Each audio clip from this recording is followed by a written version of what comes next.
I'm speaking here about one of the most important issues in ecology. People say climate change is the number one issue, and I'm very focused on that too. But at this moment, we are creating the sixth largest extinction of life since life began 3.8 billion years ago. Every other extinction took place because of issues in the Earth itself. The last one was at the end of the Cretaceous period, when an asteroid hit into the Earth and destroyed the dinosaur. This time, 65 million years later, it is humans that are causing it. And you say, well, so what? Who cares about the dinosaurs being lost? Well, just think of it like this. We're going to lose 1/3 of our pollinators. And 30% of your food, actually, is the gift of pollinators. So if you start there, you begin to see the destruction of life is going to have an enormous impact on the future of life and on every generation that lives after us, humans and other species. So in my estimation, it's one of the most important ethical issue and religious issue, and it's something that we should be extraordinarily focused on. Get to know locally your species around you, your trees, your grasses, the birds of the air.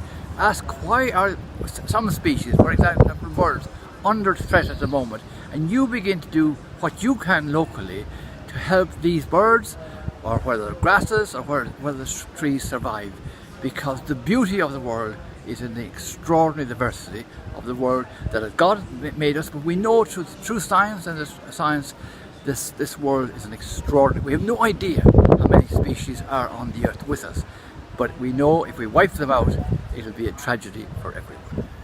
Fundamentally, we're talking about the population of the earth. When we're talking about the time of the writing of Genesis, I mean, first of all, much fewer people on Earth, humans on Earth, and our technologies were not as destructive as they are now. The reality is, if you look at populations, take the population of the Philippines, for example.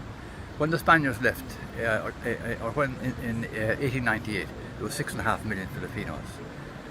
There is now 110 million Filipinos, and within 35 years it'll be 220 million people. And the reality is, will this country be able to support them?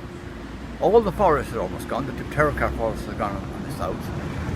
And when people talk about typhoons, for example, they get maybe 20, 30 typhoons a year, and they say only about 10 people were killed. But what they don't tell you is how much topsoil is gone. And that's going to be growing food for the next generation. The coral reefs are going. The mangrove swamps are going. So we have to ask ourselves, and in a sense, we forget about the Genesis thing. How many people can this land support? How many mouths can we feed? And I think this is a very serious moral issue. And particularly as you're moving, for example, in Africa, most of the big population increases are going to take place in Africa. Like, for example, in Nigeria, I think it's about 160 million. It could go up to 450 within a period of 60 years. So religious people are going to have to seriously talk about how the future can be, so that we will live it in a just way,